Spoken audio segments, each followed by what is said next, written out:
मधुमक्खी का काटा। कहते हैं जब तक आपको दुख दर्द नहीं होता है तब तक शायद आप संभलते नहीं हैं, और अगर समय से संभल जाएं तो दुख रहेगा ही नहीं। मेरे पापा जब तक मेरे साथ रहे उन्होंने मुझे कुछ न कुछ नई बातें सिखाने की कोशिश की। शायद वह जानते थे कि उनका साथ ज़्यादा नहीं है। दोस्तों, जो बात मैंने अपने पापा से सीखी उसको मैं आपको शेयर करने जा रहा हूँ। उसको आप ध्यान से सुनिएगा, क्योंकि यह बात आपके जीवन में भी बहुत काम आने वाली है। वह मुझे अपनी किताबें देते थे और कहते थे कि पढ़ो, और मैं चुपचाप उनके सामने उनके डर से पढ़ता चला जाता था कि शायद उनको गुस्सा न आ जाए। वह एक डॉक्टर थे और मुझसे अपनी किताबें पढ़वाया करते थे।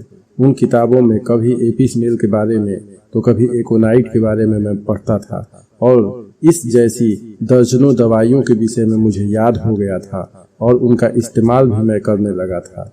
यह कहानी उस समय की है जब मेरे पापा इस दुनिया में नहीं रहे और मैं अकेला महसूस कर रहा था। मुझे एक नौकरी बड़ी ही मुश्किल से मिल गई थी, जिसको मैं बड़ी ही सजगता से किया करता था, और रुपए के नाम पर मुझे एक महीने की पगार 1500 रुपये मिलते थे। उस मालिक का नाम मैं नहीं बताना चाहूँगा, इसलिए नहीं कि वह सुनेगा तो क्या कहेगा, बल्कि इसलिए कि उसका मुझसे एक लगाव था और मेरा भी उससे एक लगाव था।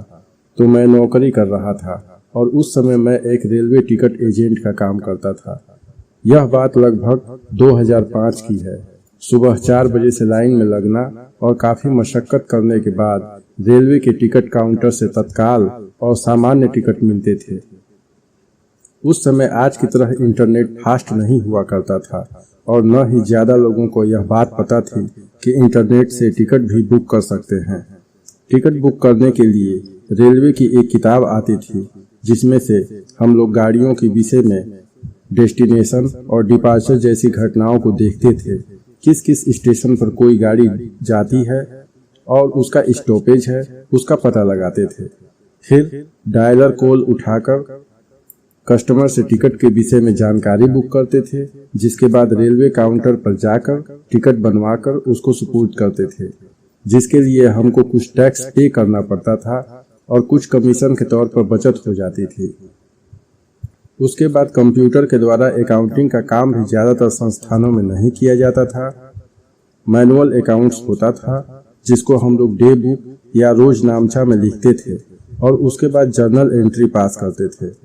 पैसे भी अकाउंट्स या गूगल पे जैसी ऐप से ट्रांसफर नहीं होते थे, बल्कि मैं खुद घर घर जाकर टिकट देकर वसूली करके ले आता था, जिसके लिए दिन भर मुझे अपनी साइकिल से दौड़ लगानी पड़ती थी। यह सब करते करते मैं बहुत ही ज़्यादा थक जाता था और शाम हो जाती थी। एक दिन मैं इसी तरह अपने काम से साइकिल उठाकर कहीं जा रहा था और किसी बच्चे ने मधुमक्खी के छत्ते पर पत्थर से मार दिया था, जिससे मधुमक्खियां चारों ओर उड़ रही थीं और अपने हमलावर को खोज ही रही थी कि मैं उस बात से अनजान मधुमक्खियों के रास्ते में आ गया, और बहुत सी मधुमक्खियों ने मेरे सिर और गर्दन पर चारों ओर से काट लिया, जिससे मैं बुरी तरह से जख्मी हो गया था। ज़्यादा दिक्कत इसलिए भी आई क्योंकि मैंने उस समय अपने बालों को मुड़वा लिया था और गर्मी के दिन भी थे। अब मारे घबराहट के मुझे समझ नहीं आ रहा था कि मैं क्या करूं, क्योंकि पापा अब हमारे साथ नहीं रहे कि उनके पास जाऊं और बीमारी बताकर तुरंत दवा ले लूं कि आराम हो जाए। तो मैं अपने पिता के एक दोस्त के पास गया, और पेशे से वह भी एक डॉक्टर ही थे। तब उनसे मैंने पूछा कि मधुमक्खियों के काटने पर कौन सी दवा ली जाती है। उन्होंने मुस्कुराते हुए जवाब दिया कि तुम क्यों पूछ रहे हो, तुमको तो यह बात पता होनी चाहिए, क्योंकि तुम्हारे पिता तो एक डॉक्टर थे। चूँकि मैंने उनको यह नहीं बताया था कि मुझे मधुमक्खियों ने काटा है, नहीं तो उन्होंने मुझे जवाब जरूर दी होती, लेकिन उनकी बात सुनकर मेरे पैरों के नीचे से जमीन जरूर खिसक गई, क्योंकि यही बात तो मेरे पिता सिखाने की कोशिश करते थे कि आपातकाल में अपनी रक्षा कैसे करनी है।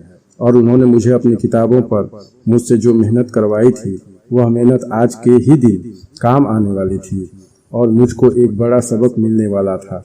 जैसे तैसे मैं अपनी साइकिल भगाते हुए अपने घर गया और क्विक बेड साइड रिपोर्टरी उठाई दोस्तों, आपकी जानकारी के लिए मैं बता दूं कि यह डॉक्टर J.N. सिंघल द्वारा लिखी गई एक किताब है जिसमें आपातकाल के बारे में आपको तुरंत कौन सी दवा लेनी चाहिए अल्फाबेटिकली लिखा हुआ है। और उस किताब में मुझे एपिस मेल दवा का वर्णन मिला जिसको मधुमक्खियों या ऐसे ही कीटों द्वारा डंक के काटे जाने पर लिया जाता है और 5 से 10 मिनट के अंदर ही जलन आदि किसी भी प्रकार का उपद्रव हो शांत हो जाता है। तो मैंने एपिस मेल लिया और जैसा कि मैंने आपको ऊपर बताया तुरंत ही सारे उपद्रव जलन आदि दूर हो गए, सूजन खत्म हो गई और मैं शांत हो गया। और आज मुझे यह बात समझ में आ गई कि मेरे पिता ने मुझे जो ज्ञान दिया था वह बहुत ही ज़्यादा मेरे जीवन में काम आने वाला था और मैं दूसरों की मदद भी कर सकता था। जब पापा थे उस समय मैं सोचता था कि पापा मुझे मेरी किताबें क्यों नहीं पढ़ाते हैं, मेरे सवालों के हल क्यों नहीं बताते हैं। और इस घटना के बाद ऐसा लगा कि जैसे पापा ने जो बताया था उसको यदि मैंने और ज़्यादा गहराई से समझा होता तो शायद और ही कुछ होता। इस कहानी का सार यह है कि आपके घर में यदि कोई बड़ा बुजुर्ग है, आपके माता पिता हैं और आपके हित में कुछ समझा रहे हैं तो आपको उस पर भी ध्यान देना चाहिए, क्योंकि किसी बड़े की बात कब काम आ जाए आप नहीं जानते। और अनुभव और बड़ों की बातों की गठरी हमें हमेशा संभाल कर रखनी चाहिए, क्योंकि यह ऐसे दो अस्त्र शस्त्र हैं कि इनसे बड़े बड़े कामों को किया जा सकता है और सफलता पाई जा सकती है। दोस्तों, यह कहानी मेरी अपनी मौलिक कहानी है और आपको कहानी कैसी लगी कमेंट में ज़रूर बताएं।